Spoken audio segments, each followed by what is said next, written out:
कम वक्त में बहुत ज़्यादा में इंटरटेन भी होता है और खेल के ज़रिए नाम भी इंसान कमाता है। हम लोग देखा है ताजपुर का एक लड़का आज समस्तीपुर की चर्चा खेल की दुनिया में, समझिए पूरे हिंदुस्तान ही नहीं पूरी दुनिया तक पहुंचा दिया उस बच्चे ने। 15 साल का लड़का आज, जो खेल प्रेमी लोग थे वो नहीं जानते रहे होंगे, नौजवान लड़का लोग कि समस्तीपुर कहाँ है क्या है, उसके जरिए नाम, इसीलिए लोग कहता है ना कि आपके शहर का नाम रोशन करेंगे, जिला का नाम रोशन करेंगे। रोशन कैसे होता है? इसी तरह ना कि सभी चैनल पे चल रहा है, बड़े बड़े नेशनल इंटरनेशनल चैनल पे चल रहा है कि ये लड़का वहाँ का है, ये लड़का वहाँ का है। जो लोग नहीं भी जानते थे कि बिहार में कौन कौन जिला होता है, कहाँ होता है, तो उस एक बच्चे की वजह से पूरी दुनिया में नाम होने लगता है। अगर कल होके वो इंटरनेशनल क्रिकेट खेलने लगे और इसी तरह का परफॉर्मेंस दो चार कर दे तो शायद पूरी दुनिया में नाम समस्तीपुर का चर्चा होने लगेगा। तो इसी तरह उम्मीद करेंगे कि भाई खेल के जरिए भी पूरी कम्युनिटी का भी नाम बढ़ता है। आज किसी खेल में एक दो बच्चे हमारे खेलते हैं, क्रिकेट में ही एक दो हमारे कम्युनिटी का कोई होता है, अच्छा परफॉर्म करता है, तो पूरे हिंदुस्तान के 20 करोड़ मुसलमान भी फख्र से अपना ये करते हैं कि भाई फलाना अजहरुद्दीन थे, फलाने थे, फलाने थे।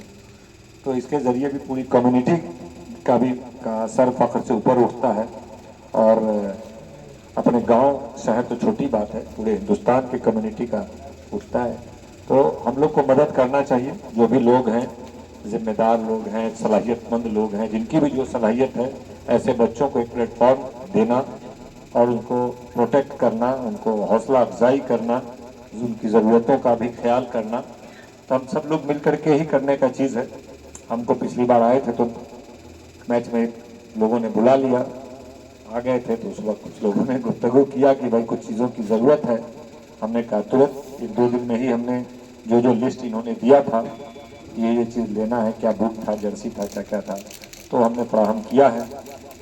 और भी जिस तरह का ज़रूरत पड़ेगी इस खेल को आगे बढ़ाने में, पूरी मुस्तैदी के साथ हम लोग भी खड़े रहेंगे, ठीक है। और यहाँ पर तमाम मौजूद लोग हैं और हालात को, जो अभी हालात है, अभी इलेक्शन का भी वक्त आ रहा है, उस हिसाब से भी हम लोगों को तैयार रहने की ज़रूरत है। क्योंकि अभी हम लोग देख रहे हैं कि बिहार में जो इलेक्शन होगा वह अकेला इलेक्शन होगा, पूरे हिंदुस्तान में कहीं इलेक्शन नहीं है और बिहार में इलेक्शन होने जा रहा है। पूरे हिंदुस्तान की निगाह भी है और सिर्फ निगाह नहीं, सारी ताकत बिहार में आनी शुरू हो जाएगी। पूरे हिंदुस्तान के जितने भी एमएलए वगैरह हैं अपोजिशन के, सब लोग कैंप करेंगे।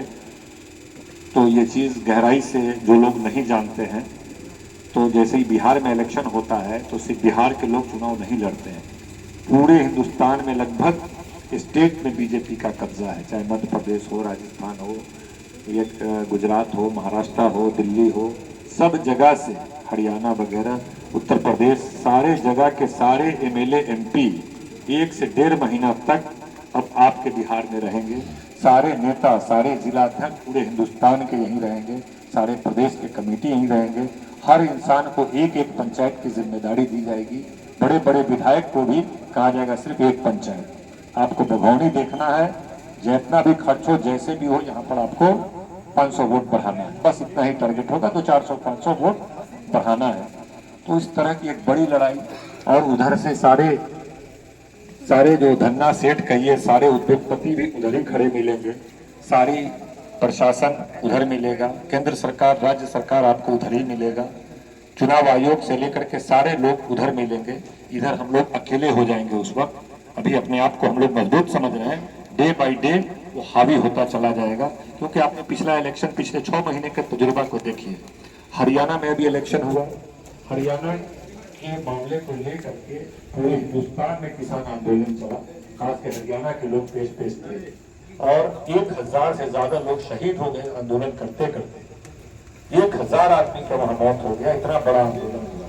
पूरे अवाम में गुस्सा था हरियाणा में बीजेपी के खिलाफ। लोगों को था कि हर हालत में बीजेपी वहां पर हारेगी। लेकिन इलेक्शन का दिन प्रतिदिन नजदीक आता गया और किस तरह जहां पर सारे लोग गाली बक रहे थे, एक बड़ा तबका गाली बक रहा था, नाराज था, गुस्सा था, देखना नहीं चाह रहा था, उस स्टेट को भी उसने कैसे जीत लिया। क्या विक्रम लगाया, क्या क्या किया, वो तो एक बहुत रिसर्च का है, उसको बहुत गहराई में नहीं जाएंगे, लेकिन वहां पर उसने कामयाबी हासिल कर लिया जो एक अजूबा चीज किया। उसी तरह आपने देखा दिल्ली में उन लोग को लगता था कि अरविंद केजरीवाल है, काम उसने अच्छा किया है, गरीब गुरबा के लिए कई बड़े स्कीम लाए हैं, तो आवाम का उसको सपोर्ट है। सीट कम हो जाए क्योंकि 60 में 65-67 सीट उसके पास था, तो लोग को लगा 2-4-10 सीट घट जाए, लेकिन हुकूमत हर हालत में केजरीवाल की ही आएगी, दिल्ली में नहीं आएगी। लेकिन आपने देखा रिजल्ट, केजरीवाल खत्म हो गए, बीजेपी वहां भी कब्जा कर लिया। अभी जस्ट 4 महीना पहले महाराष्ट्र में इलेक्शन हुआ। महाराष्ट्र में अभी उससे 4 महीना पहले एमपी का इलेक्शन हुआ था। उस एमपी के इलेक्शन में वहां पर मोदी जी बुरी तरह हार गए। महाराष्ट्र में अभी एमपी का इलेक्शन हुआ, वहां पे बीजेपी की हार हुई। इसलिए हार हुई कि चलो वहां पर कांग्रेस पार्टी, शरद पवार जी की पार्टी और उद्धव ठाकरे जी की पार्टी सब साथ था और साथ मिलकर के लड़ा और मोदी जी की वहां पर बुरी तरह हार हुई।